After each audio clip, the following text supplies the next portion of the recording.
right, so how about Brian making that great landing here? Is that pretty good?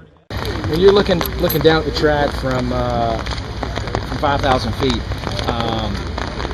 compared to strapping into the race cars, it's a pretty unique feeling. It's pretty special, and you get the butterflies in the pit of your stomach. You'd be lying if I said you didn't. I mean, you're looking out over the racetrack, and it's just such a gorgeous facility, and then it dawns on you that it's 5,000 feet below you, and you're about to jump there. And then the realization that when you're jumping into a racetrack, there's a lot of stuff to hit.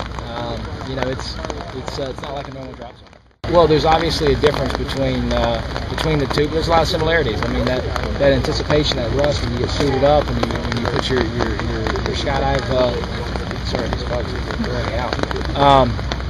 The similarities between getting suited up and getting in your harness and getting ready to go for a jump is similar to the anticipation to build up for a race. Before when you're getting suited up and you're getting prepared for a race, and then when that green flag drops, the same thing as when you jump out of that airplane. It's an incredible feeling, and what a rush and the butterflies you get in your stomach. I'd never jumped in the rain before. This is my first time ever jumping in the rain, and Luke was like, that's okay. And I'm like, yeah, I bet it is for you. You've got 15,000 jumps.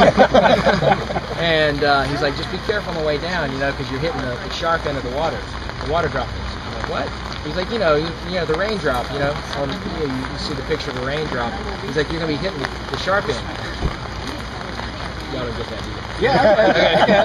And because you're going faster than the rain. Yeah. No, he was just screwing around. But, I'll tell you, when you're falling at 170, 150 miles an hour, it hurts. It stings a little bit, but not too bad. It was fun.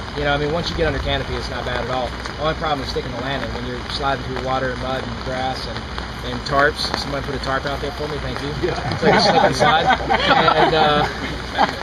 But it was fun. Like I said earlier, it's not the first time someone's barrel rolled to the front stretch of Daytona, right? I guess it's the same reason that piqued my interest in racing cars at 200. I just love the adrenaline rush, the excitement of it, the energy behind it. And it's something I always wanted to do, but was never allowed to, when I drove for other companies. So, when Red Bull presented the opportunity and said, hey, do you want to go skydiving? I jumped at it.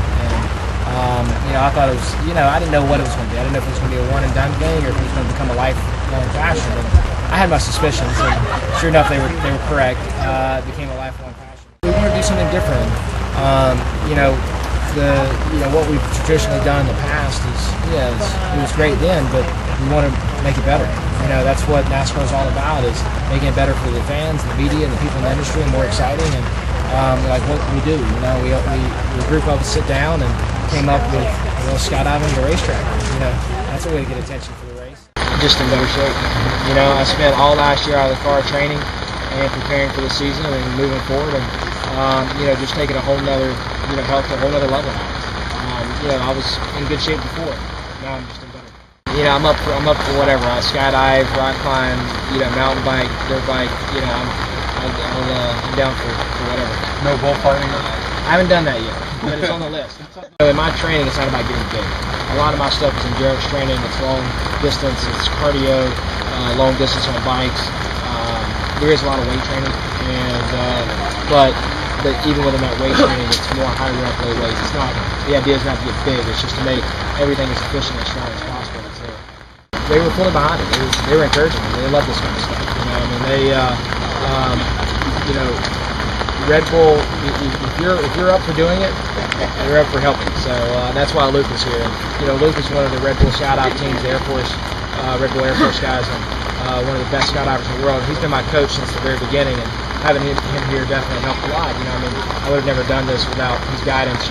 Setting the patterns up and the approach and